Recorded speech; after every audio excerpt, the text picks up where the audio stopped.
Auzubillahiminasyaitonirrajim. Bismillahirrahmanirrahim. Alhamdulillahirrahmanirrahim. Wassalatu wassalamu ala syafi'i mursalin wa ala alihi washabbihi ajmain.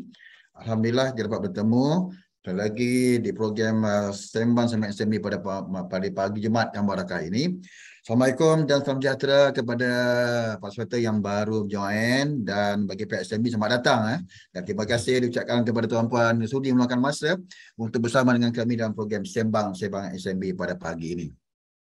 Saya Muhammad Zaki Haji Alwi, moderator anda, dan topik yang kita kongsikan pada pagi ini cukup menarik ya, berkaitan dengan pelaburan saham atau amanah saham yang mana satu tidak akan dikongsikan oleh penceramah kita pada pagi ini. Dan sebelum saya serahkan kepada penceramah sedikit makluman yang berkaitan dengan penceramah kita pada pagi ini, iaitu Dr. Muhammad Hanif bin Yahya, merupakan perancang kewangan berlesen. Alright.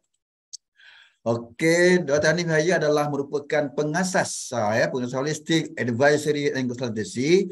Yang merupakan di bawah sebuah syarikat latihan dan perundingan pengurusan kewangan yang komprehensif kepada rakyat Malaysia.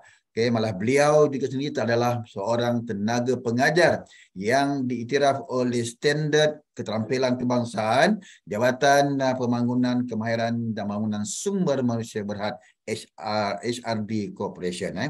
Seorang yang kompeten dan mahir dengan selama 6 tahun dalam industri perkhidmatan kewangan, mempunyai rekod baik dan terbukti dalam membangunkan strategi kewangan yang disesuaikan untuk memenuhi keperluan pelanggan.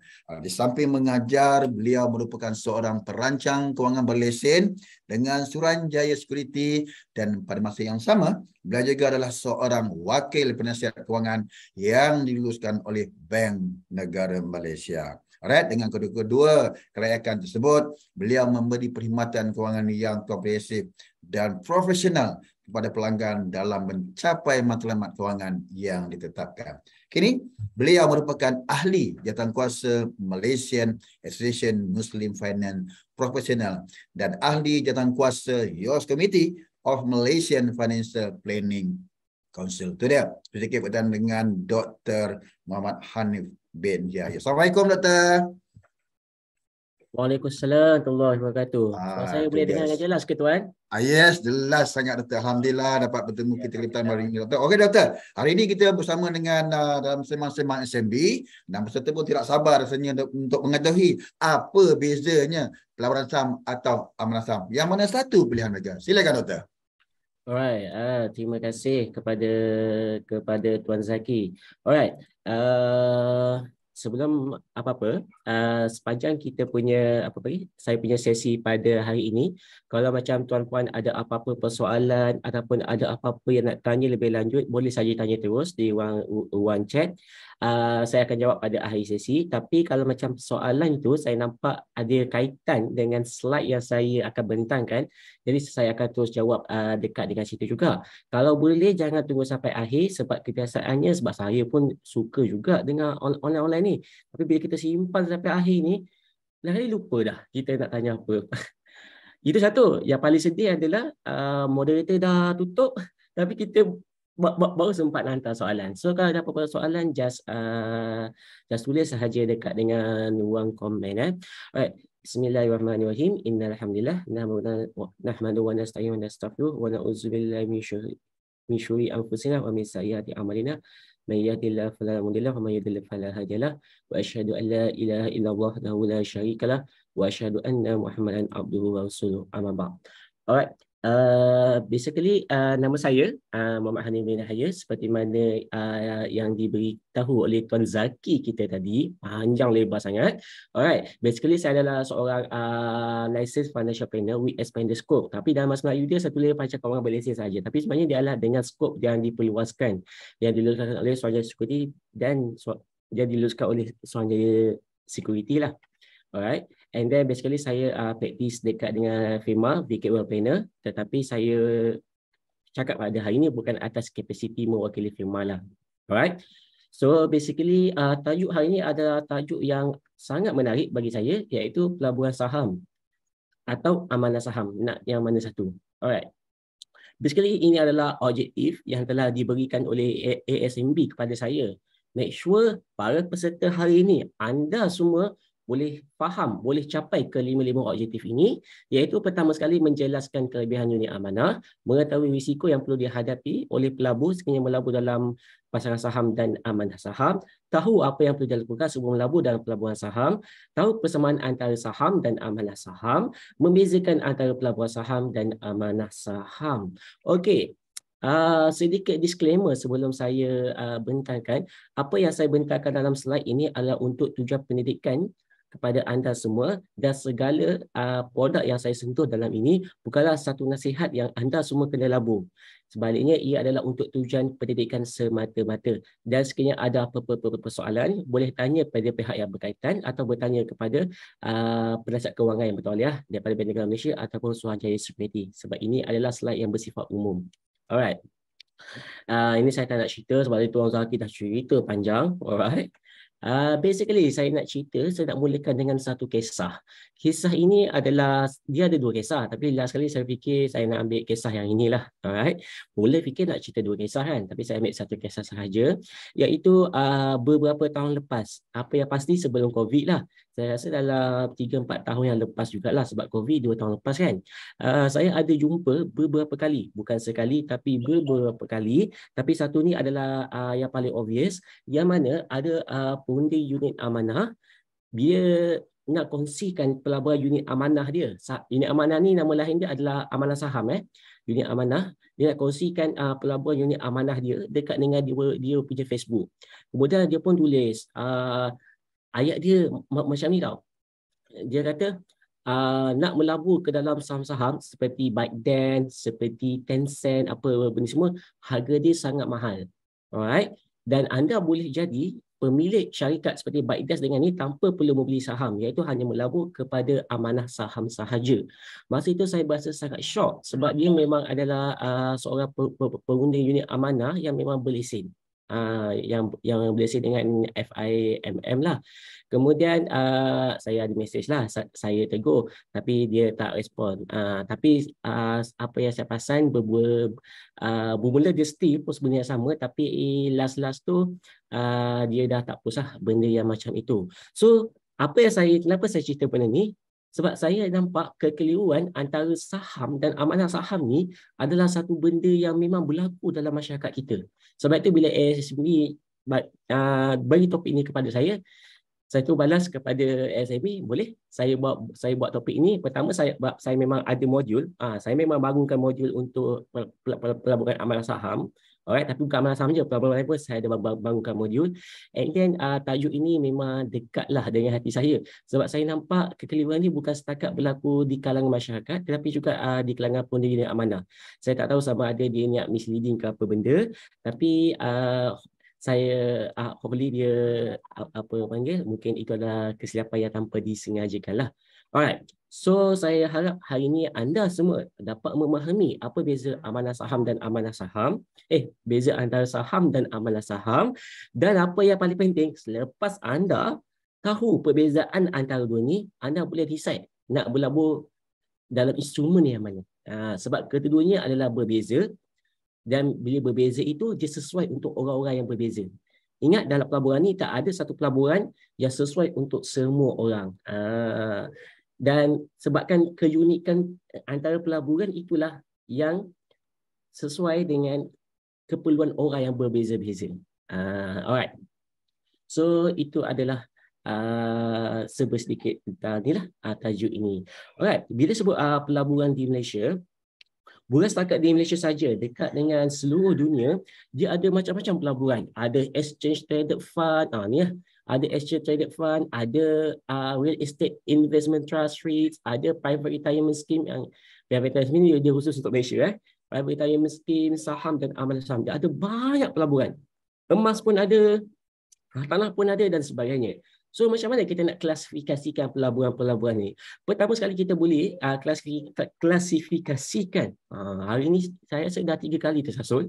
Alright. Pertama adalah antara aset keuangan ataupun aset sebenar. Aset kewangan ni ataupun nama dia adalah aset kertas lah. Aset kertas, aset kewangan dan juga aset sebenar. Aset kertas ni adalah benda yang dia tak ada secara fizikal, tetapi dia ada dalam bentuk macam bentuk geran, dalam bentuk penyata macam itu. Contohnya adalah suku, bond, saham, equity, amanah saham, alright, Exchange Traded Fund, Real Estate Investment dan PRS. Benda ni anda tak nampak secara zahir. ETF tu apa? Tak nampak secara zahir, tapi apa yang nampak adalah dalam kertas lah. Alright. Dan kedua adalah aset sebenar. Contohnya tanah, emas dan sebagainya lah. Benda yang dia bersifat tangible, yang anda boleh pegang, anda boleh lihat. Alright. Yang kedua adalah aset dalam bentuk hutang versus aset yang bentuk pemilikan. Hutang ni contohnya adalah suku atau bond, nama pun hutang kan. Terbitan suku ataupun bond, akaun simpanan. Akaun simpanan sebenarnya hutang, iaitu anda memberi kebenaran kepada bank untuk menggunakan duit anda, alright, dapat simpanan tetap dan sebagainya lah. Dan lagi satu adalah dalam bentuk pemilikan. Maksudnya aset itu memang anda miliki. Alright. Seperti mana saham dan juga amanah saham. Dan yang terakhir sekali, ini yang saya nak fokuskan pada hari ini. Bagi saya, anda semua sebagai orang awam, klasifikasi inilah yang paling anda kena faham, iaitu saham pula ni kali keempat, iaitu anda boleh bezakan pelaburan ni, pelaburan bersifat langsung dan pelaburan yang bersifat tidak langsung. Apa itu pelaburan langsung? Pelaburan langsung. Pelaburan langsung ni adalah anda memiliki sesuatu aset pelaburan tu anda memiliki secara terus tanpa perlukan orang tengah yang laburkan untuk anda. Contoh, emas. Kan, dalam pelaburan emas tu, anda nak melabur emas, so anda, ini sebagai contoh, bukan satu recommendation, contoh anda beli dengan Public Gold, anda beli dengan Hello Gold semua, maksud anda dapat emas tersebut, dan anda memiliki emas tersebut. Right? So anda melabur secara langsung. Kalau anda emas, juga anda boleh melabur secara tidak langsung, iaitu anda boleh membeli, ini lagi sekali, contoh sahaja, bukan satu nasihat untuk anda beli, adalah melalui ETF yang diterbitkan oleh Affin Hwang. Affin Hwang dia ada terbitkan satu ETF yang boleh anda memiliki emas tanpa anda pegang emas. Alright? Dan ia ada patuh syariah. Alright? Dan adalah yang ETF itu adalah pelaburan secara tidak langsung. Pelaburan secara tidak langsung ni basically anda tak nak melabur dia secara terus sebab mungkin anda tak ada kemahiran, ataupun anda mungkin seorang yang profesional, saya tak ada masa, so anda menggunakan khidmat orang tengah. Khidmat orang tengah ini adalah kalau di pelaburan kita panggil sebagai skim pelaburan kolektif. Saya matikan kejap slide saya. Alright.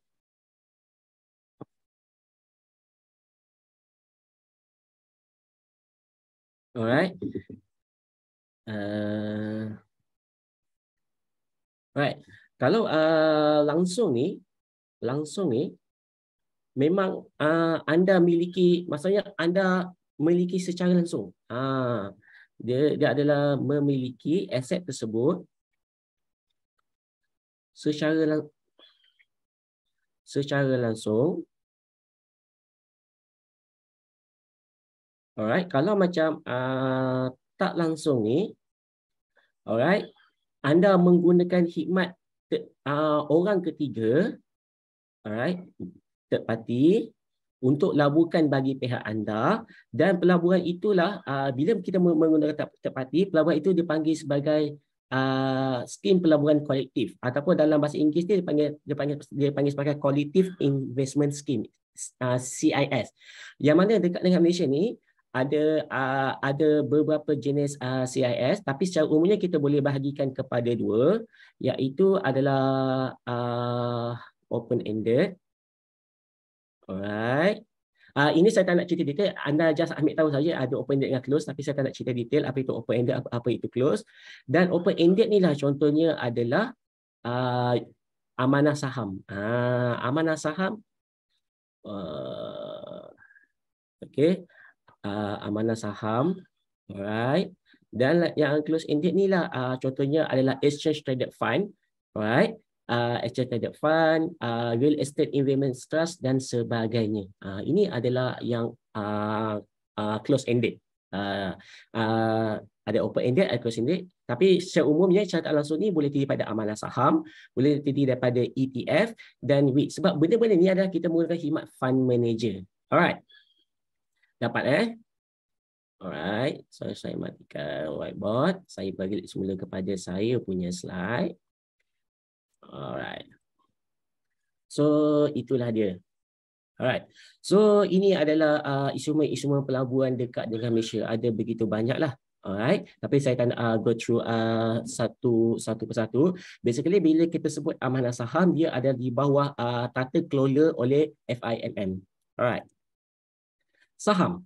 Alright. Kalau saham ni yang kawal sedia dia adalah Suruhanjaya Security Malaysia. Ini adalah dia didagangkan di Bursa Malaysia dan di bawah kelola Suruhanjaya Security Malaysia. Alright. Basically, apa itu saham? Saham ni dia adalah unit pemilikan sesebuah syarikat. Iaitu kalau anda melabur dalam saham, contohnya again ini adalah contoh anda membeli saham di dalam syarikat seperti Farmfresh. Alright. So bila anda beli saham Farmfresh, sebenarnya anda membeli pemilikan di dalam syarikat tersebut. Alright. Yang mana pemilikan syarikat tersebut dia dalam bentuk unit saham. Alright. Yang mana dekat dengan Malaysia, kalau anda nak beli saham, alright, anda minimum yang anda boleh beli adalah satu lot. Satu lot. Dulu satu lot ni 1000 unit saham. Alright. Tapi sekarang ni adalah satu lot bersamaan dengan 100 unit saham. Kalau kat US anda boleh beli serendah 1 unit. Tapi kalau dekat dengan Malaysia adalah serendah satu lot iaitu 100 unit saham. Dan apabila anda dah beli saham tersebut, kira anda adalah one of the shareholder, one of the pemegang saham dalam syarikat tersebut. Alright. Bila anda menjadi salah seorang pemegang saham dalam syarikat tersebut, ini bermakna segala keuntungan syarikat, alright, anda boleh dapat. Kebiasaannya pemegang saham ni dia mendapat keuntungan melalui dua cara. Dua cara. Pertama sekali adalah melalui ini saya pembetulan dia memang betul pendapatan, tapi lebih tepat adalah kalau untuk saham adalah dividen. Alright, pertama anda boleh membeli dalam bentuk dividen. Alright. Dividen kalau macam syarikat itu syarikat yang mengisytiharkan dividen, so anda akan dapat keuntungan melalui dividen. Dan yang kedua adalah melalui kenaikan harga saham ataupun dalam bahasa Inggeris sebagai capital appreciation. Contohnya sekarang ni anda beli harga saham tu pada harga RM3.5 dan anda menjualnya pada harga RM4. So anda ada keuntungan 50% untuk satu unit. Itu kalau tak termasuk, kalau kita tak tolak cost brokerage apa benda apa semualah. Alright.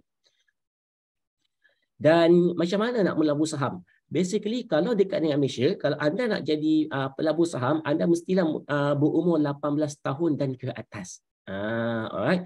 Ini adalah pre-requirement lah untuk melabur saham.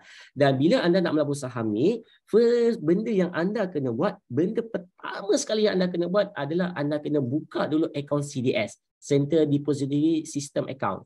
Alright, yang mana CDS ni adalah anda boleh buka dekat dengan mana-mana broker lah. CGS-IMB ke, Melaka Securities ke, Kenanga ke dan sebagainya lah. Yang mana kos dia adalah RM10. Kemudian bila anda nak melabur saham ni, ada dua cara. Nak melabur saham kan anda kan tadi saya ada sebut, saham ni adalah anda melabur secara terus. Maksudnya anda terus membeli pegangan dalam sebuah syarikat, menjadikan anda adalah pemegang saham syarikat tersebut kan. So kalau nak melabur secara terus ni, anda kena ada kemahiran. Alright. Kalau dalam saham ni dia ada dua kemahiran, maksudnya anda ada kemahiran analisis lah. Yang mana dekat dengan saham ni dia ada dua jenis mazhab lah yang saya boleh katakan school of thought. Alright.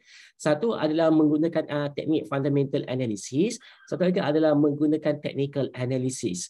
Perbezaan antara dua ni adalah fundamental, mereka golongan yang memilih fundamental ni, diorang melabur ni sebab diorang nampak pelaburan, kalau nak melabur dalam sebuah syarikat sebagai pemegang saham, so kita kena tahu syarikat itu adakah syarikat yang berpotensi ke tidak.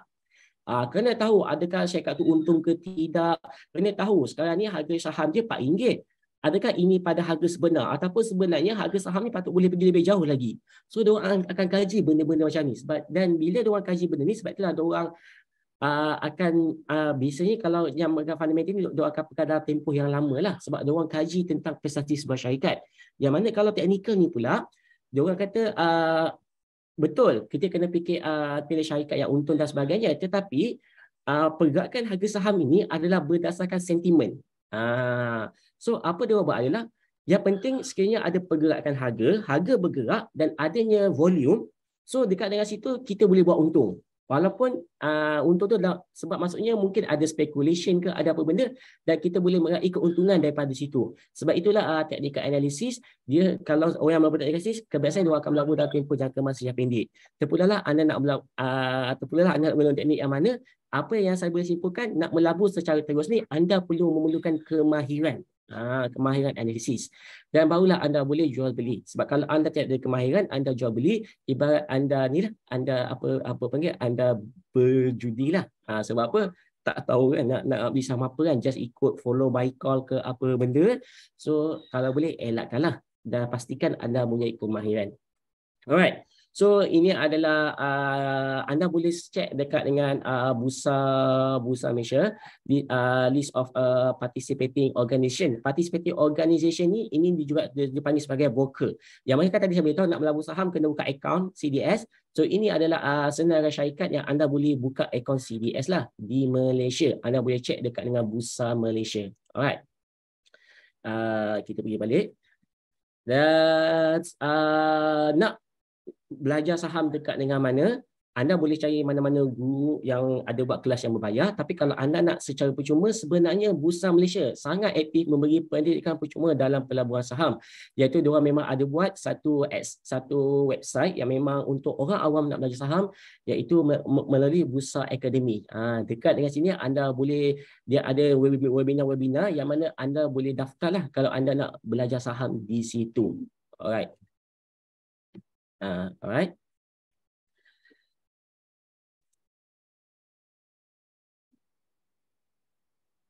Alright. Seterusnya kita pergi kepada amanah saham. Alright. Sebelum kita lihat amanah saham ni, apa yang saya boleh simpulkan, pelaburan secara langsung ni, contohnya saham yang tadi tu, kalau secara langsung, bagi saya, kalau nak melabur secara langsung ni, seperti saham ni, anda perlukan 3 benda. Kalau anda ada 3 benda ni, anda sesuai untuk melabur dalam pelaburan yang bersifat secara langsung. Sama ada anda direct beli hartanah, anda direct beli emas, ataupun anda direct membeli saham. Alright. Pertama, anda perlukan kemahiran. Anda perlu ada kemahiran analisis.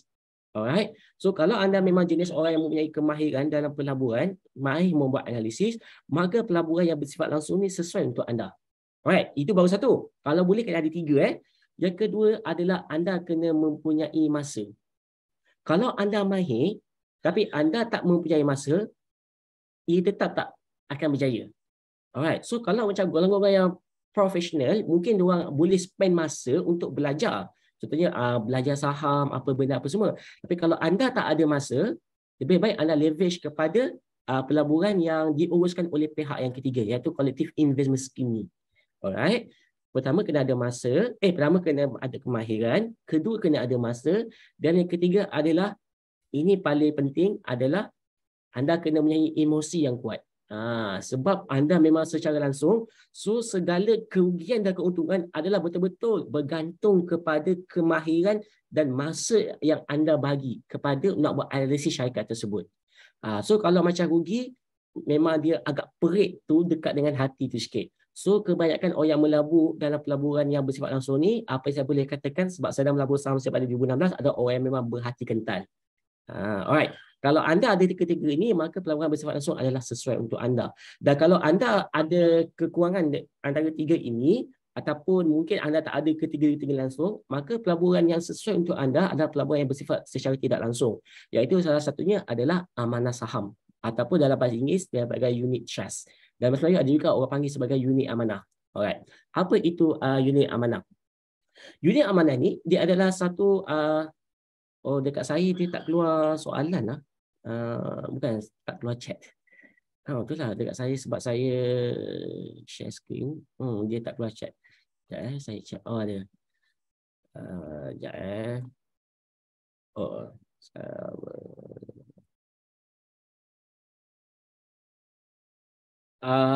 boleh. Saya jawab dulu, boleh bagi panduan tak untuk memiliki akaun CDS? Sebab ada broker yang charge dan ada yang tak charge FOC. Basically, semua broker dia mengenakan charge. Nak buka akaun CDS semua kena ada charge. Kalau macam tak ada charge, itu maksudnya diorang tengah buat promosi. Secara prinsipnya, diorang akan kenakan charge. Kalau tak kenakan charge, maksudnya diorang ada buat promosi lah. Dan ada sebahagian tu remiser ataupun dealer tersebut membuat dia bagi secara percuma lah. Tapi kalau macam remiser tu bagi secara percuma, sebenarnya dia mendahulukan duit dia. Alright. Maksud kira-kiranya dia sponsor anda nak buka akaun tersebut. Alright. So apa itu unit amanah? Unit amanah ni dia adalah satu pelaburan yang dikeluarkan oleh syarikat pengurusan unit amanah. Alright, sebagai contoh adalah Amanah Saham Nasional Berhad. Amanah Saham Nasional Berhad dia adalah salah satu syarikat pengurusan unit amanah yang mengutip duit orang ramai supaya syarikat dapat melaburkan duit tersebut, alright, bagi pihak orang ramai ini ke dalam satu instrumen dalam pasaran modal. Menerusi yang akan mengikat benda ini adalah menerusi surat ikatan amanah ataupun dalam bahasa Inggeris dipanggil sebagai trust deed. Basically adalah sekumpulan orang macam saya, anda semua, kita mungkin tak ada kemahiran, alright, kita tak ada kemahiran ataupun tak ada masa. Okey, nak melabur dalam satu pelaburan. So kita pool duit dan duit itu dilaburkan ke dalam pasaran modal. Alright, dan yang akan melaburkan itu adalah syarikat pengurusan dana lah. Salah satu contohnya adalah Amanah Saham Nasional Berhad. Alright, konsep mudah dia adalah kita minta orang lain nak uruskan duit kita. Dekat US, dia dipanggil sebagai mutual fund. Tapi kalau kat UK, dipanggil sebagai unit trust. Dekat dengan Malaysia, sebab itu anda ada nampak, dia dipanggil sebagai unit trust. Tapi kalau nama syarikat, dia letak nama mutual. Sebenarnya dia adalah sama sahajalah. Ada Philip Mutual, ada Public Mutual dan Pacific Mutual dulu kan. Alright, tapi sebenarnya dia menunjuk kepada unit trust. Alright, ini adalah macam mana unit trust bekerja. Basically, unit trust ni dia adalah bersifat bukan unit trust. Mana-mana pelaburan yang bersifat collective investment scheme pelaburan kolektif ini dia melibatkan 3 pihak ataupun dipanggil sebagai tripartite system. Alright, yang mana adanya unit holder ataupun dalam bahasa lain dipanggil sebagai investor, adanya pelabur. Alright, pelabur. Kemudian adanya syarikat yang menguruskan pelaburan tersebut, alright, iaitu dipanggil sebagai fund manager ataupun unit trust management company, dan pihak yang ketiga adalah trustee. Alright, trustee ni sangat-sangat penting. Kenapa penting? Nanti saya cerita. Alright, basically anda letak pool dalam satu dana, okay, pool duit tu pool, kemudian dalam dana tersebut dia ada surat ikatan amanah. Dana ni kita melaburkan dekat dengan pasaran mana, apa dia punya charge, apa benda apa semua, dan fund manager yang akan laburkan ke dalam pelaburan tersebut, dan pelaburan yang dia nak laburkan itu mestilah pelaburan yang mematuhi trust deed. Trust deed pelaburan tersebut. Sebab itulah kalau nak melabur dalam pelaburan anak, anda kena baca dulu prospektus. Paling kurang kalau nak baca prospektus panjang sangat, paling kurang baca product highlight sheet. Alright, baca pada highlight sheet nak tahu pelaburan tu dia melabur dekat dengan mana. Dan kalau dekat dengan Malaysia, semua pelaburan unit amanah mestilah dilaburkan ke dalam pasaran modal yang diiktiraf oleh Suruhanjaya Sekurititi Malaysia lah. Dan pasaran modal ni inilah yang tadi kan, yang tadi saya ada tunjukkan, Suruhanjaya Sekurititi Malaysia kan ada saham semua kan. Itu adalah pasaran modal. Dalam bond ataupun kat Islam ini dipanggil sebagai sukuk, stok, derivatif, money market dan cash. Dan keuntungan daripada itulah, kalau saham, amalan saham dia ada 2 jenis keuntungan. Satu adalah income distribution. Ini yang memang silap. Unit amanah dia tak bagi dividen tau. Dia bagi income distribution ataupun dalam semaya dia sebagai agihan pendapatan. Alright. Dan satu lagi adalah melalui kenaikan unit lah. Kenaikan unit, harga unit tersebut. Itu adalah keuntungan yang diperoleh melalui unit trust. Alright. Kalau kita dapat trustee kat sini, trustee ni apa fungsi trustee? Trustee ni adalah untuk safeguard the asset of the unit trust, untuk melindungi anda semua. Alright. Dia macam ni tau. Sebab itu dekat luar sana tu ada banyak skim yang skim yang collect duit orang. Alright, dalam kata lain skim cepat kaya lah. Alright, skim cepat kaya. Dan bila sebenarnya saya banyak deal dengan skim cepat kaya ni sebab saya memang jenis suka dengar diorang nak gebang apa. Alright. Dan saya selalu tanya dekat dengan diorang, siapa trustee dalam pelaburan ni? Amazingly, most of them tak tahu pun apa itu trustee. Dia tanya kita balik, trustee tu apa dia tanya kita balik, trustee itu apa? Sebab sebenarnya dekat dengan Malaysia, Suruhanjaya Security Malaysia dah mewajibkan mana-mana pelaburan bersifat kolektif yang disukai oleh third party, mesti pelaburan tersebut adanya trustee. Sebab trustee yang akan pegang duit anda. Kalau anda bagi duit kepada orang tu laburkan, so ada kemungkinan orang itu akan menipu duit anda. Sama ada dia menipu, dia memang bawa lari duit, ataupun benda tu untung. Contohnya untung dalam 10%, tetapi dia hanya declare untung dalam 5% ke 6%. Sebab lagi 4 tu dia sapu. So dia terdedah kepada penipuan. So apa yang Suruhanjaya Security Malaysia buat adalah dia telah mewajibkan semua pelaburan yang bersifat kolektif yang bersini wajib ada trustee. Trustee yang akan pegang duit anda, tapi fund manager yang akan laburkan duit anda. Fund manager dia tak boleh pegang duit. Yang pegang duit anda adalah trustee. Sebab itulah pentingnya ada trustee. Dan kalau anda tengok mana-mana skim-skim pelaburan yang scam ni, anda boleh dapat semuanya tak ada trustee. Kalau anda tanya siapa trustee, memang diorang tak boleh nak jawab. Sedangkan mana-mana pelaburan yang mengutip duit orang sebenarnya wajib kena ada trustee. Sebab itulah anda kena tanya siapa trustee dia. Kalau dia boleh jawab, trustee saya adalah Amanah Raya Trustee Berhad. So, lepas anda dapat maklumat tu, anda boleh cek dekat dengan website, ataupun kalau anda tak dapat maklumat dekat website, anda boleh call. Syarikat trustee tersebut, betul tak yang syarikat ini adalah trustee untuk pelaburan sekian-sekian. Anda boleh call syarikat trustee tersebut untuk bertanya, untuk clarify. Ini adalah salah satu cara anda nak mengenal skim tersebut adalah skim yang scam ataupun yang bukan scam. Sebab mana-mana yang kalau anda tak melabur secara direct, anda menggunakan khidmat third party, iaitu collective investment scheme ni, wajib anda kena, dia wajib kena ada trustee yang pegang pelaburan tersebut. Bukannya syarikat yang pegang, syarikat pengurusan dana yang pegang duit, tapi sebenarnya trustee yang akan pegang duit. Syarikat pengurusan dana dia cuma akan menguruskan duit tu nak laburkan dekat dengan mana. Alright, so itu pentingnya peranan trustee dekat dengan situ. Alright. Ini saya dah cerita tadi lah. Trustee ni adalah salah satu benda yang anda boleh guna untuk mengenal pasti sama ada pelaburan tersebut adalah pelaburan yang kemungkinan adalah pelaburan yang skim cepat kaya lah. Alright. So ini adalah saya bagi satu contoh. Alright. Saya tak nak guna dalam ni, minta maaf saya tak guna prospectus sebab saya guna produk highlight sheet sebab dia lebih ringkas. Alright, sebab prospectus dia lebih detail. So saya guna produk highlight sheet, tapi ini adalah produk highlight sheet yang latest. As of 20 Oktober 2021. Alright, yang ini saya dapatkan secara terus dalam melalui Amanah Saham Nasional Berhad. Alright, iaitu salah satu produknya adalah produk Amanah Saham Bumi Pucara. Dekat dari sini anda boleh lihat bahawa pelaburan ni dia melabur dekat dengan mana. Alright, ini adalah ini bukan dia beritahu labur kat mana. Alright, saya tak screenshot dia labur dekat dengan mana. Tapi dekat dengan Amanah Saham Berhad ni, apa yang anda boleh lihat adalah pemegang trustee dia adalah Amanah Raya Trustee Berhad. Amanah Raya Trustee Berhad, dan ini adalah dia punya financial year adalah 31 Disember setiap tahun.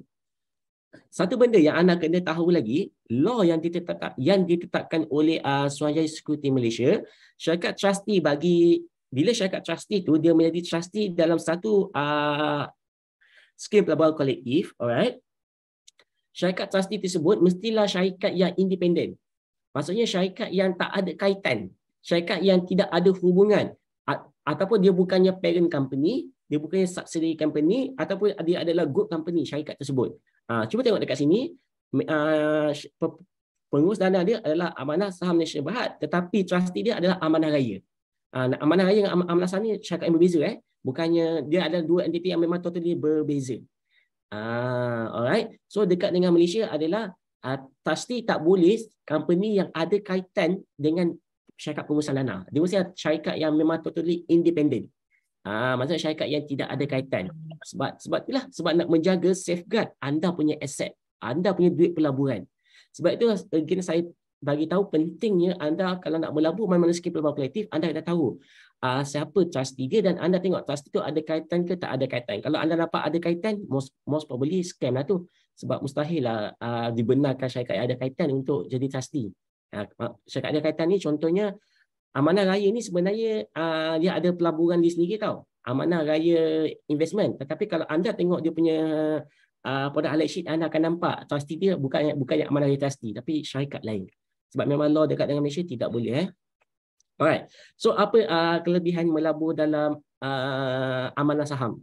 Ini salah amanah saham. Bolehkah trustee menjadi muflis? Alright, soalan dia. Trustee basically dia adalah trustee yang nak jadi trustee dalam sebuah pelaburan mestilah sebuah syarikat yang tidak muflis dan syarikat itu adalah syarikat yang tertakluk pada Akta Trustee Act. Saya tak ingat Trustee Act tahun berapa. Itu adalah nak jadi trustee bukannya satu benda yang mudah. Dia perlukan pay up capital. Alamak, saya tak ingat berapa pay up capital yang perlu ada, tapi yang semestinya dia bukan sebuah syarikat yang muflis dan syarikat itu mestilah berdaftar dan dia diregulate di bawah Trustee Act. Alright. Dan kelebihan saham amanah. Alright, saham amanah ni dia ada amanah saham ni dia ada beberapa kelebihan. Satunya adalah kepelbagaian. Kepelbagaian iaitu ramai pelabur tidak mempunyai sumber yang mencukupi untuk mewujudkan kepelbagaian. Bila anda melabur dalam amanah saham, basically amanah saham tersebut dia dah memegang a set of portfolio. Kalau anda tengok dalam ASB punya laporan tahunan, anda boleh dekat situ ada bagi tahu yang ASB ni dia melabur ke dalam syarikat-syarikat yang mana. And then dia siap bagi tahu percentage berapa pelaburan yang dilaburkan di situ. So basically adalah pengurus dana dia dah melakukan diversification kepelbagaian dah untuk anda. Alright. Dan yang kedua adalah dana unit amanah ni dia ada pelbagai kepelbagaian. Ada dana yang melabur dalam pasaran wang, dipanggil sebagai money market. Ada yang melaburkan ke dalam ke dalam pasaran sukuk, alright, seperti RHB Islamic Bond dan sebagainya. Again, itu adalah sebagai contoh. Alright. Dan ada juga yang bersifat campuran. Contohnya adalah amanah saham Bumi Putra lah. Dia adalah campuran. Dan ada yang melabur dia memang fokus ke dalam equity. So dia ada pelbagai jenis dana dan suitable kepada pelabur sendiri yang ada pelbagai objektif. Alright. Kalau pelabur tu dia punya objektif pelaburan ada jangka masa panjang and then dia boleh buat risk profiling, dia memang seorang yang boleh terima risiko tinggi. So equity adalah salah satu pilihan yang baiklah. Alright. Dan seterusnya adalah dia diuruskan oleh pengurusan yang profesional, iaitu syarikat basically syarikat yang menguruskan dana ni, basically nak jadi pengurus dana ni dia kena ada lesen dengan Suruhanjaya Security Malaysia. Dan nak dapat lesen tu sama ada dia kena ada CFA ataupun dia kena lulus modul SIDC. Alright, dia kena modul SIDC oleh Suruhanjaya Security. So basically adalah orang yang profesional dan orang yang memang license by Security Commission. Alright. So anda dah leverage kepada seorang yang profesional. Dan seterusnya unit amanah dia mempunyai kesyairan yang sangat tinggi. Kebiasaannya adalah T+3. T+3 itu maksudnya adalah kalau anda nak redeem hari ini, hari ini tu dipanggil sebagai T kosong, alright. Plus T itu maksudnya T1, T2, T3, iaitu 3 hari kemudian. So hari keempat tu anda dah dapat duit. Kemudian unit amanah adalah T+3 dan ia adalah mampu milik. Sebab kalau anda nak membeli direct saham, kos dia mungkin tinggi. Alright. So anda boleh melabur ke dalam unit amanah yang kos dia adalah lebih rendah. Silap, dia bukan kos. Dia adalah lebih tepat adalah modal yang lebih rendah, modal yang lebih mampu milik. Alright, sebab secara umumnya memanglah pelaburan amanah saham dia modal dia lebih rendah tapi kos dia sebenarnya lebih tinggi. Alright, nanti kita masuk dalam bab kos. Alright, kenapa saya kata lebih tinggi? Dia lebih tinggi lah berbanding kalau anda melabur saham. Tetapi daripada sudut modal, dia perlukan modal yang lebih rendah. Alright. Dan seterusnya adalah inilah yang saya cakap dia ada kepelbagaian dana. Alright, so ini adalah charge dalam pelaburan unit amanah. Alright, First kali, charge yang charge utama dalam pelaburan unit amanah ni adalah charge perkhidmatan, service charge. Ataupun ada setengah guna adalah initial load. Bukan initial load. Initial charge. Ada setengah guna front load charge. Alright. Tak kisahlah service charge ke, initial charge ke, front load charge ke, itu adalah charge yang sama lah. Yang mana dekat dengan Malaysia so far maksimum adalah 7%. Tapi yang so far yang saya perasan paling tinggi dekat dengan Malaysia adalah by law adalah 7, tapi so far yang paling tinggi yang syarikat unit trust kenakan adalah 6.5. Tapi saya tak nak sebutlah syarikat mana. Anda boleh buat research ni. Paling tinggi so far adalah 6.5 lah. Dan kebanyakan unit amanah dia orang kenakan charge antara 5 hingga dengan 5.5. Tapi apa yang menariknya, semua dana-dana yang diuruskan oleh Amanah Saham Nasional Berhad semuanya tidak ada initial load charge. Maksudnya charge ni semua pelaburan dalam dalam ASMB tidak ada service charge. Sebab itulah kalau anda melabur 10,000 itu adalah anda punya working capital. Kalau macam syarikat pelaburan yang lain, right? Kalau anda masukkan 10,000, working capital adalah kemungkinan adalah 950. Kalau macam service charge dia adalah 5%. Alright, itu adalah working capital lah. Alright. Tapi ini kalau macam ASMB anda masukkan 10,000 itu adalah working capital sebab dia orang tak mengenakan sebarang charge perkhidmatan. Dan seterusnya adalah charge jualan. Charge jualan ni adalah charge yang akan dikenakan kalau anda redeem pelaburan tersebut. Most syarikat unit amanah tak kenakan charge jualan, termasuklah ASMB pun tak kenakan sebarang charge jualan. Alright. Tapi ada dana, yang ni menarik, tapi saya tak nak sebut nama dana tersebut. Alright. Ada dana dia tak kenakan charge perkhidmatan. Maksudnya sebab most dana dia kenakan charge perkhidmatan. Tapi dana tu dia memang tak kenakan charge perkhidmatan. Tetapi charge jualan dia kenakan. Sebab itu anda kena baca again, nak melabur dalam sesuatu collective investment scheme, wajib untuk anda membaca prospektus ataupun pada highlight sheet. Sebab dalam prospektus pada highlight sheet dia dah mention berapa charge-charge yang dikenakan oleh dana tersebut. So buat due diligence, buat ketekunan wajar untuk baca prospektus dan juga baca pada highlight sheet sebelum anda semua melabur. Dan ada charge penukaran. Ini charge yang lazim lah. Charge penukarannya adalah contohnya anda nak tukar daripada dana A kepada dana B dalam syarikat yang sama. So adanya charge penukaran. Tapi kebanyakan syarikat dia bagi percuma lah, maksimum 4 kali setahun. Alright. Dan seterusnya adalah charge pengurusan. Charge pengurusan ni adalah charge yang semua dana kenakan. Tak ada dana yang tak ada charge pengurusan. Yalah, kalau tak ada charge pengurusan maksudnya syarikat tersebut buat amal lah. Dia uruskan pelaburan untuk anda dan dia tak kenakan apa-apa charge. Iaitu takkanlah kan. So semua pelaburan dekat dengan Malaysia yang bersifat investment collective investment scheme semuanya ada charge pengurusan. Kebiasaan charge pengurusan ni antara 1.2 hingga 1.8 bergantung kepada dana jenis apalah dia punya charge pengurusan dia. Dan last sekali adalah charge trustee. Yalah, trustee yang nak safeguard kita punya duit kan. So trustee pun kenakan charge. So ini adalah charge dalam unit amanah.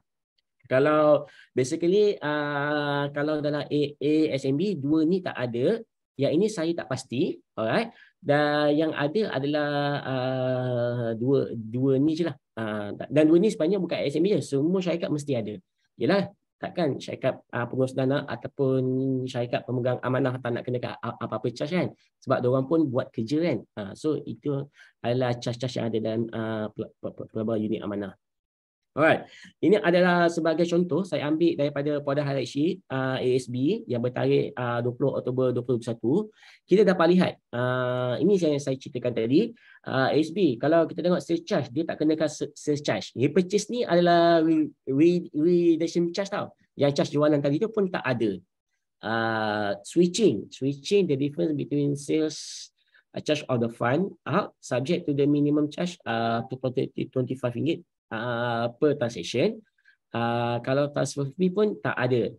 Ini anda boleh lihat dia punya annual management fee adalah 0.35% per annum of the VOF calculated and accrued daily. Apa maksud dia adalah bahagi 365 hari. sebab dia adalah acute daily. Alright. Dan biasanya dua charge ni adalah pelabur tak perasan. Yang ini pelabur perasan tau. Aku masuk 1,000 tapi kenapa working capital 900,500? Pelabur perasan charge yang dikenakan, tapi dua ni adalah pelabur takkan sedar. Sebab apa? Sebenarnya dia dah dia dah divide ikut per hari.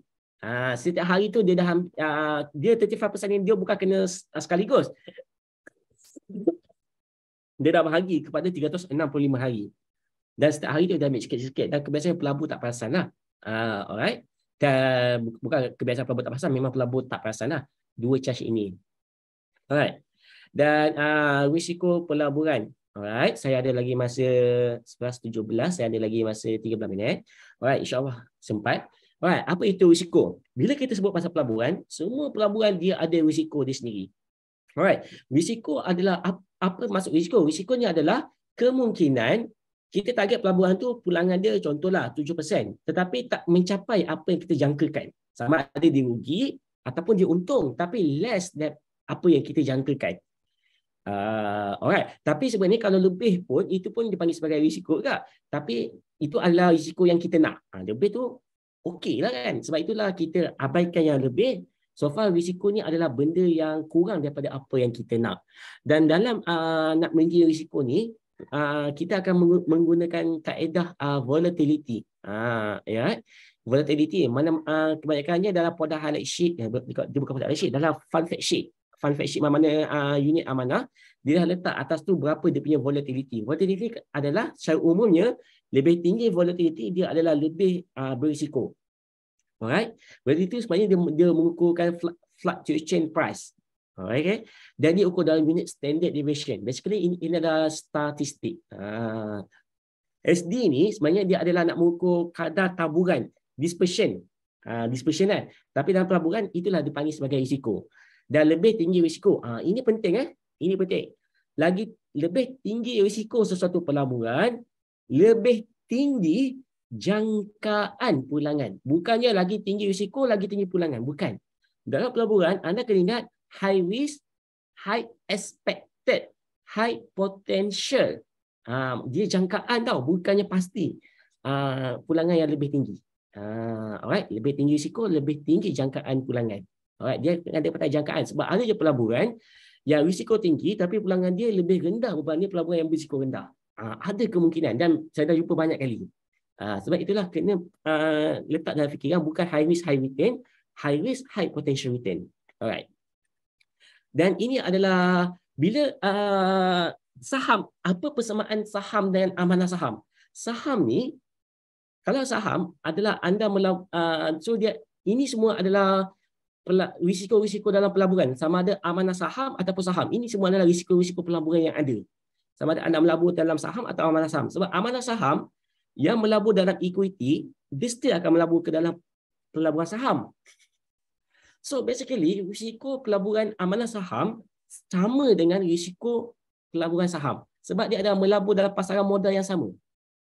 Itu dia ada, first adalah risiko kadar faedah, interest rate, risiko pasaran, risiko kenaikan kadar inflasi, risiko kecairan, especially kalau macam pelaburan tersebut dia melabur ke dalam pelaburan yang mempunyai liquidity risks yang tinggi, contohnya dalam hartanah, risiko perniagaan iaitu apa panggil perniagaan itu prestasinya tidak seperti yang dijangkakan, financial risk iaitu dia tak boleh kita melabur ke dalam satu syarikat tapi syarikat itu dia tak boleh nak membayar dia punya short term obligation, contoh dia. Lepas tu kalau anda melabur ke dalam pasaran luar negara, ada risiko forex risk, kadar tukar wang asing sebab kenaikan turun naik harga apa ni mata wang, silap turun naik mata wang, so adanya risiko tukaran mata wang asing dan seterusnya adalah risiko dan syariah compliant. Sekarang ni syarikat tu adalah syarikat yang syariah compliant. Kita pun dah beli saham tersebut, tengok-tengok lepas 3 bulan kita beli saham itu di isytihar sebagai tidak syariah compliant. Dekat dengan Malaysia, so far Security Commission 2 kali setahun Dia akan buat review sama ada syarikat-syarikat tersebut patuh syariah ataupun tidak patuh syariah. So memang ada risiko syarikat kita melabur ni sekarang patuh syariah, tiba-tiba pada masa yang akan datang dia tidak patuh syariah. Alright. Basically saham dan amalan saham dia punya risiko yang sama sebab dia melabur ke dalam pasaran yang sama. Tetapi apa yang membezakan amanah saham dengan saham? Beza dia adalah yang saya sebutkan tadi. Kalau saham, anda sendiri yang kena deal dengan risiko tersebut. Anda sendiri. Sebab itu anda perlu ada kemahiran. Sebab anda kena buat portfolio, anda memang kena, maksudnya risiko-risiko ini semua anda kena uruskan sendiri. Anda kena memang betul-betul buat risk management. Buat portfolio diversification, itu semua anda kena lakukan sendiri. Sebab itulah anda perlukan kemahiran dan masa. Supaya risiko-risiko ini semua dapat dikurangkan. Beza dengan amanah saham adalah anda leveragekan benda yang anda tidak mahir, anda leveragekan benda yang anda tak ada masa, dia pengurus dana yang profesional ni, yang memang diuruskan oleh Syarikat Security ni, yang uruskan untuk anda. Tapi tak bermakna tak akan rugi. Tapi basically adalah anda leveragekan benda yang anda mungkin tak ada masa ataupun anda yang tidak mahir kepada at least orang yang mahir. Tapi dia tak menjanjikan keuntungan, tapi at least dia mahir. So dekat dengan situ adalah segala risiko-risiko ni mereka yang akan uruskan dalam pelaburan tersebut. Alright. So itulah antara perbezaan antara risiko saham dan amalan saham. Secara generalnya adalah sama sebab dia melabur dalam pasaran yang sama. Tapi apa yang membezakannya adalah kalau macam direct, anda yang kena uruskan sendiri. Dan kalau macam amalan saham, syarikat pusdana yang dia punya fund manager tu yang akan ni lah, yang akan buat portfolio diversification apa semua sebab nak mengurangkan risiko-risiko pelaburan ini. Alright, dan ini adalah jenis dana. Ini adalah return lah. Ini return. Ya, ini risiko. So yang paling rendah adalah money market, pasaran wang. Kemudian bond dengan sukuk. Sukuk ni adalah Islamic bond. Kemudian campuran antara sukuk money market dengan equity. Dan seterusnya adalah komoditi, pelaburan bertema dan sebagainya lah. Alright. Dan ini adalah ringkasan yang di bukan ringkasan, saya hide rupanya. Ini adalah ringkasan jenis-jenis dana, pasaran wang, pasaran tetap dan sebagainya. Basically pasaran wang dia melabur ke dalam pasaran wang lah kan. And then risiko dia, pasaran wang yang paling rendah risiko tapi pulangan dia paling rendah. Keduanya adalah pendapatan tetap, alright, iaitu dia melaburkan ke dalam bond dengan suku. Kalau macam terbitan kerajaan Malaysia adalah MGS, Malaysia Government Security, ini dalam bentuk bond. Kalau dalam bentuk suku adalah ni GII, Government Investment Issue, alright. Dan corporate punya dan semua pasaran wang lah. Ini seimbang. Seimbang ni adalah campuran balance antara campuran pendapatan tetap dengan equity dan seterusnya adalah equity lah. Iaitu dia akan melabur dalam syarikat-syarikat. Dia tak semestinya dalam bursa Malaysia. Boleh jadi juga kalau dana tu dah melabur kat luar negara, bergantung kepada negara tu lah punya pasaran wang. Dia punya bergantung dekat mana dia dilaburkan. Contohnya kalau macam dekat dengan China, dia adalah A-shares ataupun H-share. Contohnya. Alright. Dan keuntungan unit amanah yang tadi saya ada cerita, dia ada dua, agihan pendapatan, income distribution dan juga kenaikan harga. Dia bukan dividen. Kalau anda tengok sendiri dekat dengan ASB punya, ini saya ambil daripada produk highlight sheet juga. Alright, anda dapat lihat keuntungan keuntungan amanah saham. Tengok tak? Dekat sini dia tak tulis dividen, dia tulis adalah distribution. Sebab unit amanah adalah distribution. Dan ASB ni dia unik. Dia adalah fixed price, alright. Dan dia dia tak ada kenaikan harga. So keuntungan dia solely adalah depend pada income distribution. Ini adalah berdasarkan annualized return. Alright, ini adalah pulangan tahunan, which is tahun lepas adalah 3.5, bonus 0.35. 2019 adalah 5.5. Ini adalah berdasarkan sumber adalah Novani Analytics lah. Alright. Dan ini adalah saya ambil daripada produk highlight sheet juga. Ini adalah dana yang lain. Ini adalah saya ambil contoh ASB. Again, ini semua contoh, bukan satu saranan. Alright. Ini adalah ASN ni, kenapa saya ambil ASB dan juga ASN? Sebab ASB dia fixed price and then keuntungan dia memang betul-betul berdasarkan income distribution. Tapi ASN ni dia adalah harga dia berubah. So bila harga berubah berdasarkan agregat pendapatan dan juga berdasarkan kenaikan harga. Sebab itulah kalau anda tengok dia punya product highlight sheet ataupun fund fact sheet, anda akan lihat dia tulis return. Dia tak tulis distribution, dia tulis return. Sebab return dia merujuk kepada income income distribution dan juga dia maksudnya hasil tambah antara income distribution dan juga capital gain. Capital gain. Alright. So ini adalah dia punya pulangan. Ini adalah annualized return. Ini adalah berdasarkan pulangan per tahun. Alright. So dia guna istilah return. Kenapa dia guna return? Sebab dia adalah campuran antara income distribution dan juga income distribution dan juga capital gain, capital appreciation. Alright. So macam mana nak semak prestasi-prestasi unit amanah ni? Kalau anda boleh semak dekat dengan Leaper Leaders, alright. Kalau anda anda memang minat dalam pelaburan, so anda bolehlah subscribe again. Ini adalah bukan saya nak buat promosi, anda boleh subscribe DH sebab DH setiap hujung bulan dia akan letak Leaper Leaders, senarai prestasi amanah saham, alright. Maknanya anda boleh lihat Leaper Leaders ni dekat dengan DH, alright. Dan anda juga boleh menggunakan laman web seperti Morningstar dan juga laporan tahunan lah. Laporan tahunan ni contohnya anda download laporan tahunan, daripada website company tersebut lah. Dan anda juga boleh menggunakan aplikasi seperti Bloomberg, laman sesuai syarikat Purusdana dan juga DH. Alright. Dan bagaimana nak melabur dalam melabur dalam minit amanah? Oh, saya ada lagi masa 2 minit sahaja. Alright, iaitu anda boleh menggunakan duit cash ataupun anda menggunakan akaun satu KWSP. Alright, anda boleh menggunakan KWSP iaitu kena above basic saving.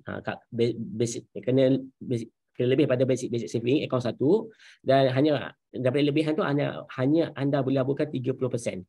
Alright. Dan ini adalah cara-cara yang anda boleh laburkan, iaitu direct melalui pundi unit amanah, alright, ataupun anda membuat debit konsisten secara bulan secara terus, kan, kepada ASMB kepada public mutual ke apa benda kan, melalui debit terus every month boleh buat. Boleh juga melalui potongan gaji dan juga melalui atas talian, alright, seperti menggunakan platform ni lah. Alright. Dan last, saya rasa ini adalah last. Betul lah last. Alright. Last adalah anda kena tahu unit amanah ni dia ada 3 jenis, dia ada 4 jenis lah. Alright. Dia ada 4 jenis pundi unit amanah.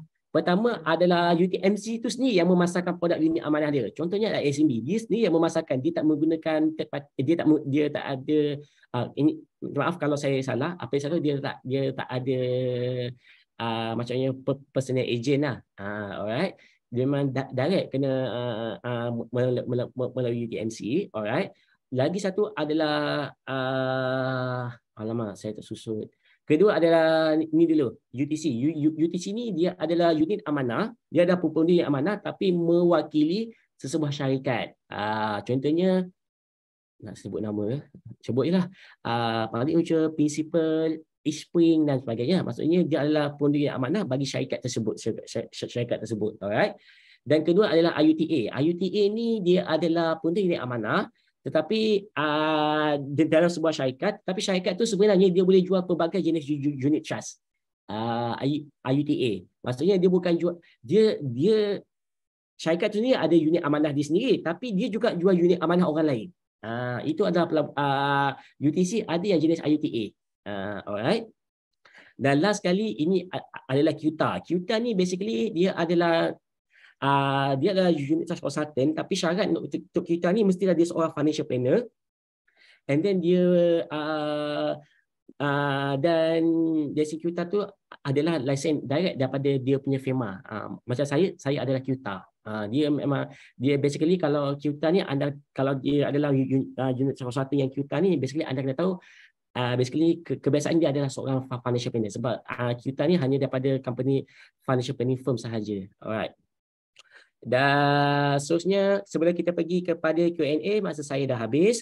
Apa yang saya tahu tadi, Tuan Zaki ada beritahu kita semua yang adanya kuis untuk anda semua menangi. So, saya serahkan kepada Tuan Zaki untuk kuis sebab saya dimaklumkan lepas kuis tu baru Q&A.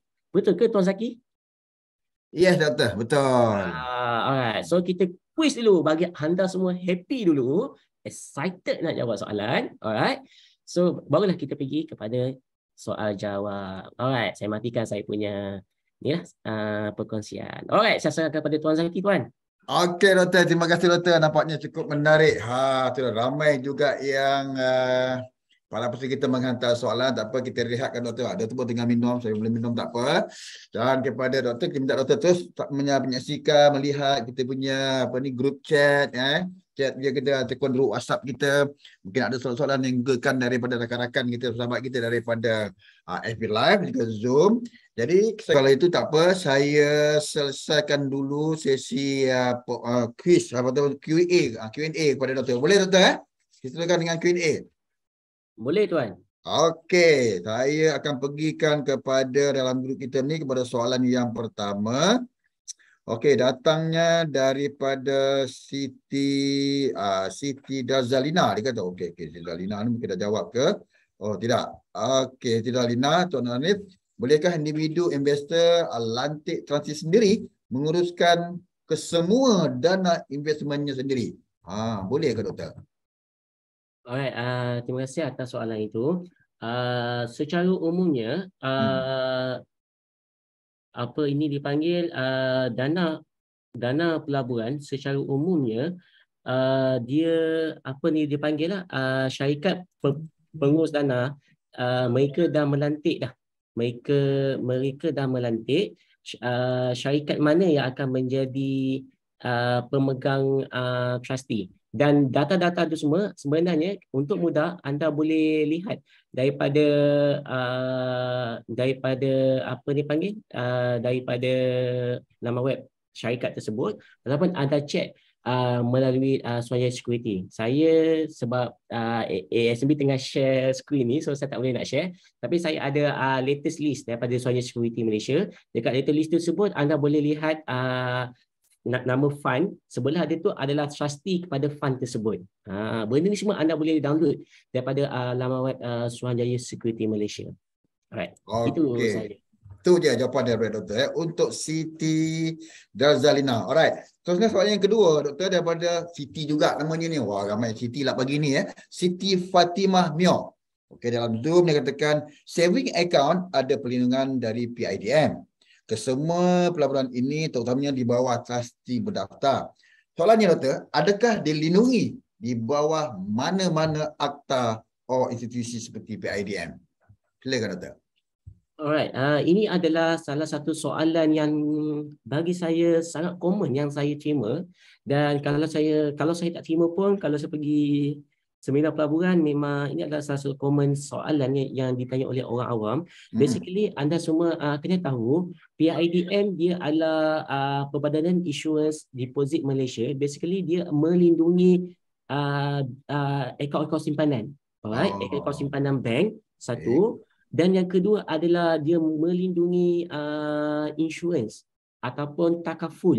Kalau macam syarikat tersebut dia tak boleh nak melunaskan apa dipanggil dia punya tanggungjawab untuk memberi pampasan.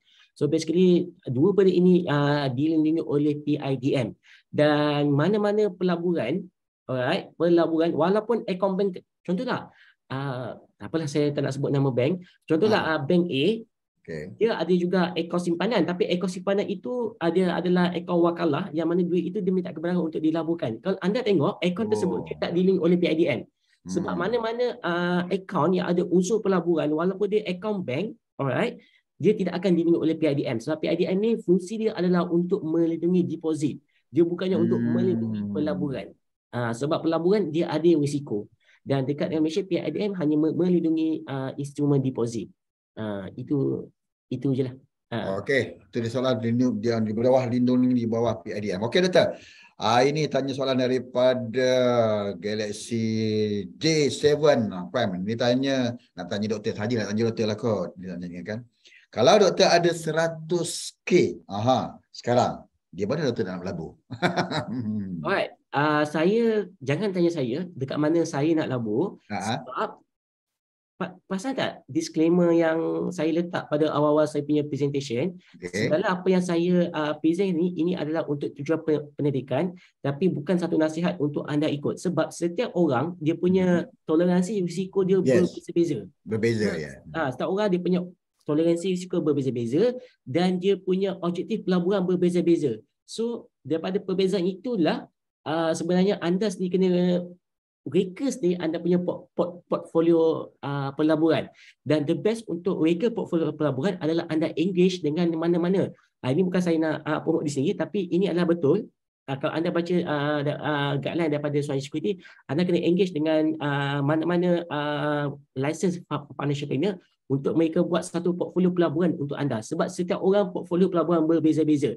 Anda tak boleh, contohnya anda suka dengan individu A, so anda nak buat portfolio pelaburan, maksudnya anda nak follow je saja dia.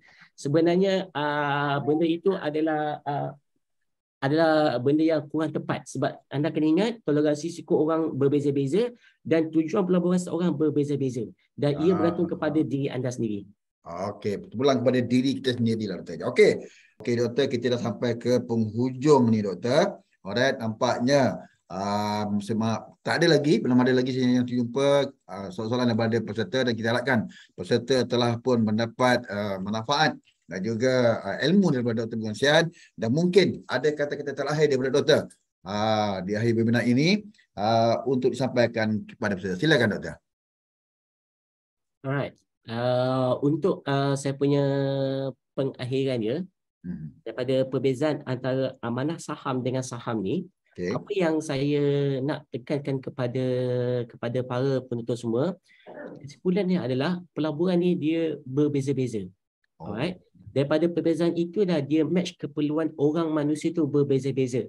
Jadi dalam anda nak memilih pelaburan apa yang sesuai untuk anda, pertama sekali adalah anda kena analisis dulu. Anda ni jenis orang yang macam mana? Risiko anda punya selera risiko macam mana? Kalau macam tak tahu mungkin boleh Google borang risiko, nama dia certificate assessment form, tengok risiko diri anda sendiri macam mana, anda tengok cara anda kerja macam mana, lifestyle anda semua macam mana, dan barulah bila anda dah tahu anda ni jenis yang macam mana, barulah tengok pelaburan yang mana sesuai dengan diri anda. Kalau macam jenis yang profesional, tak ada masa nak tengok benda ni semua sebab ataupun anda kerja sebagai seorang guru, tak ada masa nak tengok benda ni semua, the best adalah anda melabur ke dalam skim pelaburan secara tidak langsung ni lah, iaitu menggunakan kepakaran fund manager. Tapi kalau anda mempunyai masa, anda mungkin boleh divide. Ada sebahagian tu anda uruskan sendiri, sebahagian tu mungkin anda menggunakan fund manager. Keyword dia adalah ingat 3 benda. Kepakaran, masa, kekuatan emosi. Kalau ada 3 benda ni, pelaburan secara langsung adalah sesuai untuk anda, tapi anda juga boleh diversify kepada tidak langsung. Tapi kalau anda tak ada 3 ni, tak ada salah satu ataupun semua tak ada, sebaiknya anda menggunakan pelaburan yang bersifat secara tidak langsung ini, sebab pengurus dana akan dia bukan mengurangkan risiko. Maksudnya dia diuruskan oleh orang yang lebih profesional sebab anda tak ada kekuatan daripada ketiga-tiga ini. So itu apa yang saya boleh simpulkan sebab ramai yang seperti mana tadi kata ada 100,000 nak labur ke amanah apa benar apa semua.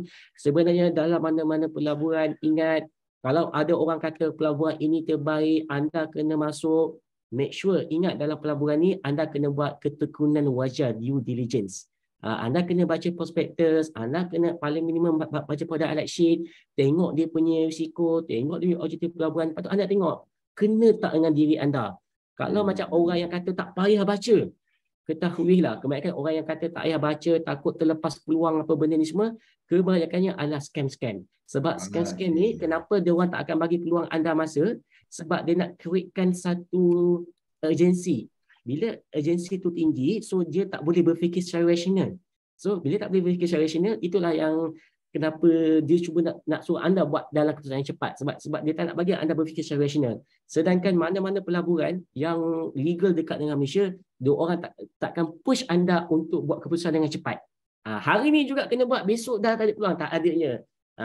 Dia orang memang akan bagi, kalau anda nak minta pakaian, memang dia akan bagi pada election, memang dia akan bagi, sebab nak tahu pelaburan itu sesuai tak untuk diri anda semua. So itu adalah take home message saya kepada anda semua. Ingat, kenali diri, baca dokumen-dokumen penting, baru melabur. Jangan terburu-buru nak buat pelaburan. Okey Doktor, terima kasih Doktor di atas perkongsian pada pagi ini cukup menarik. Walaupun terdapat ada lagi nampaknya yang cuba menghantar soalan kepada saya untuk dengan Doktor, tapi kita minta izin Doktor lah. Boleh ke lagi nak bertanya kan kalau nak bertanya soalan ni? Tambahannya. Boleh Doktor? Ini berkaitan dengan, dia kata berkaitan dengan apa ni? Loan. SB loan ni interested kini naik lebih dari pendapatan, tapi maksudnya rugi atau kena top up. Jadi bagaimana, apa pendapat Doktor, masih berbalik lagi ke continue melabur dalam SB lagi? Begitulah Doktor kan. Daripada rakan kita daripada FB ni, dia nak tanya dia Doktor. Boleh Doktor? Silakan. Boleh. Alright, satu benda yang anda kena tahu, ini saya tak nak merujuk kepada ASB. Ini saya bagi tahu, ini saya cerita umum, saya tak nak merujuk kepada mana-mana pada ASNB. Dalam pelaburan, anda kena tahu satu benda tau. Pelaburan adalah salah satu benda yang berisiko. Aktiviti yang anda terpaksa mengambil risiko supaya anda boleh dapat keuntungan yang lebih tinggi. Sebenarnya pelaburan ni adalah benda yang penting. Sebab kalau anda tak nak ambil risiko, tak ke mana? Bukti dia adalah apa? Anda tengok sendiri, kerajaan Malaysia dah mewajibkan semua yang bekerja swasta kena ada KWSP. Sebab KWSP ni adalah untuk funding anda punya retirement. Mana dia buat, dia akan laburkan. Sebab pelaburan ni, kalau anda tak melabur, anda tak akan pergi ke mana. Mau kena labur, walaupun benda itu adalah berisiko. Alright. First, apa saya beritahu adalah pelaburan adalah satu benda yang berisiko. Kedua adalah pinjaman ataupun Islamik financing, alright, dia juga adalah benda yang berisiko.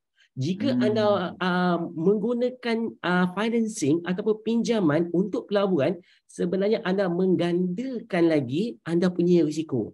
Sebab itulah berhati-hati anda menggunakan apa ni dipanggil, menggunakan instrumen financing ataupun instrumen pinjaman ini untuk pelaburan, kerana ia akan secara umumnya financing ataupun loan ni dia akan menggandakan lagi anda punya risiko, dan kalau ada kerugian ataupun keuntungan, dia akan gandakan lagi anda punya kerugian atau keuntungan tersebut. Dan itu anda kena fahami bila anda nak mengambil loan ataupun financing untuk pelaburan. Alright. Dan yang kedua adalah anda kena tahu dalam pelaburan ni, selain daripada anda kena melabur, anda kena tahu anda punya exit plan. Contohnya dalam kes yang tadi yang bertanya soalan tu, macam mana kalau macam bayar berbulan lebih tinggi daripada daripada duit income distribution yang dapat. Sebenarnya dia bergantung kepada anda punya exit plan. Apa yang sebab itu dalam melabur ni anda kena tahu, aku nak keluar ni bila? Adakah masa duit bayar berbulan tu lebih tinggi pada yang ni? Itu terpulang kepada diri anda. Alright. Dan sebenarnya apa yang saya boleh rumuskan adalah pelaburan yang kalau anda menggunakan pinjaman, dia adalah lebih berisiko, anda menggandakan anda punya risiko, sebab anda kena tahu financing ataupun loan pinjam pelaburan tu naik atau turun, anda tetap kena bayar. Itu kena ingat. Alright. Dan yang kedua adalah kena ada exit plan. Sama ada anda guna financing ke anda tak guna financing, anda kena ada exit plan. Anda kena ada exit plan yang jelas. Kalau kes yang jadi macam tadi kan, bayar lebih tinggi daripada itu terpulang kepada anda punya exit plan. Make sure dalam pelaburan ni kena ada exit plan. Kena ada exit plan. Itu dia Doktor. Terima kasih Doktor kerana sudi bersama dengan kami. Okey, ni flag ni kita akan hantar pun menerima jawapan daripada Doktor, dan kita harapkan kepada anda terus bersama kami dalam bunyi masing-masing ini. Terima kasih banyak-banyak kepada Doktor kerana sudi bersama dengan kami di pagi Jumaat ini. Dan untuk lamaran tuan-puan, okey, tuan-puan boleh mari laman web KMB untuk masing-masing SMB dan mendapatkan tip perancangan kewangan dan maklumat siri sebenarnya pada masa hadapan. Dan untuk sekali lagi, setiap hari Jumaat macam hari ini kita ada pelbagai topik menarik, penceramah yang berlainan. Jam 10 pagi mengadakan program sembang-sembang semi yang terbuka kepada umum dengan topik-topik yang berlainan, mencari topik yang cukup menarik. Doktor bagi padat lagi sebagai contoh lagi, alhamdulillah. Alright. Dan insyaAllah kita akan berjumpa lain waktu. Akhir kata bagi SMB, mohon maaf di atas 19 yang pun dijalankan. Dan kita harapkan doktor, semoga doktor dan kita semua berada kesihatan. Jaga kesihatan, jaga SOP. Kerana COVID sekarang ni merata-rata sekarang ni tanpa kita. Sekali lagi doktor, terima kasih banyak dan sudi bersama kami, insyaAllah. Kita akan berjumpa lagi. Dan saya sudahi dengan wabillahi taufiq wal hidayah. Assalamualaikum warahmatullahi wabarakatuh. Terima kasih, jumpa lagi. Assalamualaikum, jumpa lagi.